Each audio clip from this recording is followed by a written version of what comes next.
नमस्कार, मैं Neeraj Kumar Tiwari, assistant professor physical education, संत Tulsidas PG college, Kadipur Sultanpur. आज मैं आपको एनाटॉमी सब्जेक्ट के हृदय टॉपिक पर उसका क्रियाविधि का मैं वर्णन करूंगा। दोस्तों, हृदय का आकार मुट्ठी के सदृश होता है। जिस तरीके से मुट्ठी बंद होती है उसी तरह इसकी रचना होती है, इसका आकार होता है। या हम यूं कह सकते हैं कि पान के पत्ते की तरह या शंख के आकार का होता है। आप देखते हैं हृदय का ये साधारण सा चित्र बनाया गया है समझने के लिए।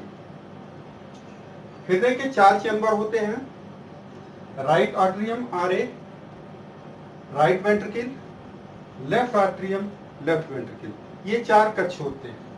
इन चारों कक्षों में 4 वाल्व होते हैं जो कि रक्त के प्रवाह को एक कक्ष से दूसरे कक्ष की तरफ ले जाते हैं।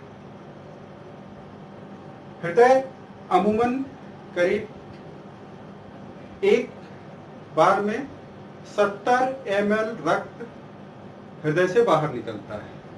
दोस्तों, हृदय का मुख्य कार्य है शरीर में रक्त के प्रवाह को बनाए रखना। रक्त परिसंचरण तंत्र का मुख्य अंग हृदय है। हृदय दिन रात बगैर थके हुए अपना कार्य करता रहता है। मनुष्य अपने दैनिक कार्यों से थक कर आराम कर लेता है, परंतु हृदय हमारे शरीर का ऐसा अंग है जो कि बगैर थके हुए निरंतर कार्य करता रहता है।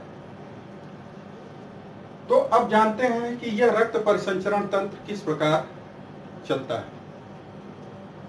शरीर में, पूरे शरीर से अशुद्ध रक्त 2 नलिकाओं द्वारा, सुपीरियर वेना कावा और इंफीरियर वेना कावा द्वारा राइट आर्टरियम में पहुंचता है। राइट आर्टरियम में सुपीरियर वेना कावा, जहां शरीर के ऊपरी हिस्से से अशुद्ध रक्त राइट आर्टरियम में ले जाता है, वहीं इंफीरियर वेना कावा शरीर के निचले हिस्से से अशुद्ध रक्त राइट आर्टरियम में ले जाता है।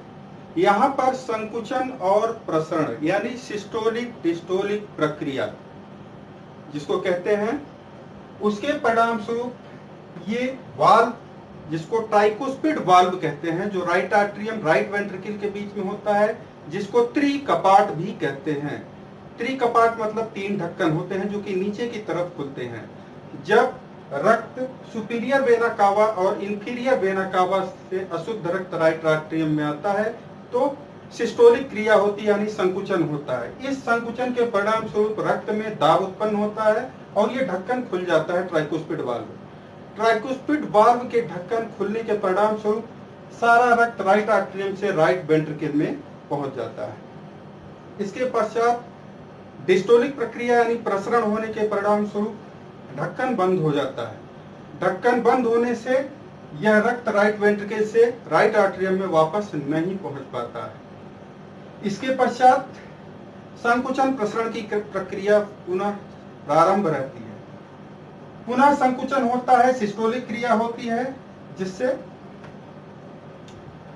पल्मोनरी सेमी लूनर वाल्व पर प्रेशर पड़ता है। और ये इसको सेमी लूनर वाल्व इसलिए कहते हैं क्योंकि ये अर्धचंद्राकार की तरह इसका आकार होता है इस ढक्कन का। यह ढक्कन प्रेशर पड़ने के परिणाम स्वरूप खुलता है और इससे रक्त पल्मोनरी आर्टरी द्वारा लंग्स में भेजा जाता है। इससे पल्मोनरी आर्टरी मतलब पल्मोनरी धमनी, इसे दाहिने फेफड़े और लेफ्ट फेफड़े दोनों में यह रक्त पहुंचा दिया जाता है, जहां यह कार्बन डाइऑक्साइड युक्त रक्त शुद्ध हो जाता है, यानी कि कार्बन डाइऑक्साइड बाहर निकाल दिया जाता है। अब आपको एक चीज यहां पे ध्यान देना होगा कि धमनी हृदय से रक्त शरीर में पहुंचाती है, जबकि शिराएं जो हैं अशुद्ध रक्त हृदय में ले आती हैं। तो लेकिन यह एक ऐसी धमनी है पल्मोनरी आर्टरी जो कि अशुद्ध रक्त फेफड़े में ले जाती है और बाकी सारी धमनियां शुद्ध रक्त ले जाती हैं। यानी कि पल्मोनरी आर्टरी, पल्मोनरी धमनी एक ऐसी धमनी है जो अशुद्ध रक्त फेफड़े में ले जाती है।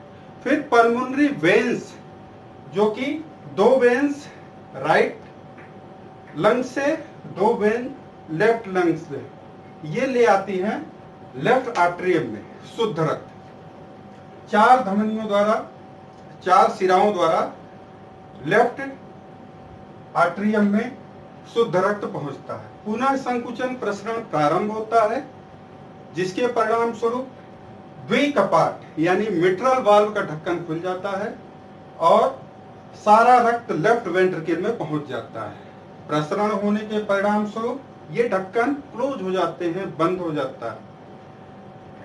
जब ये ढक्कन बंद हो जाता है तो ये शुद्ध रक्त वापस नहीं जा पाता। अब लेफ्ट वेंट्रिकल से पुनः संकुचन प्रसरण प्रारंभ होने पर लेफ्ट वेंट्रिकल में एरोटिक वाल्व लगा होता है। एरोटिक वाल्व से रक्त पूरे शरीर को सप्लाई होता है, जो कि शुद्ध रक्त होता है। हमारे सिक्स से लेकर नख तक विभिन्न आर्टरीज द्वारा रक्त पूरे शरीर को सप्लाई होता है।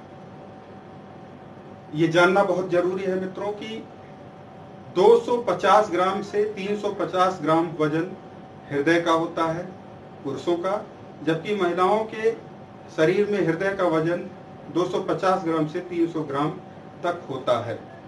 हृदय 3 परतों से घिरा होता है, इसकी 3 परत होती है। सबसे बाहरी परत को पेरिकार्डियम कहते हैं, ये पेरिकार्डियम है ऊपरी परत। इसके बाद बीच वाली परत को मायोकार्डियम कहते हैं और सबसे अंदर की परत को इंडोकार्डियम कहते हैं। हृदय का सबसे मजबूत कक्ष लेफ्ट वेंट्रिकल को माना जाता है, क्योंकि इसी कक्ष से हृदय को रक्त की सप्लाई हृदय से पूरे शरीर को होती है। सबसे ज्यादा ताकत लेफ्ट वेंट्रिकल को लगानी पड़ती है, इसलिए इसको सबसे मजबूत कक्ष माना जाता है। इस तरीके से पूरे शरीर में रक्त की सप्लाई होती है।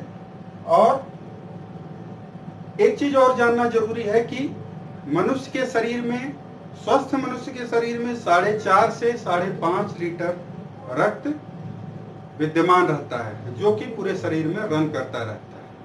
आपको ये जानकारी कैसी लगी बताइएगा। धन्यवाद।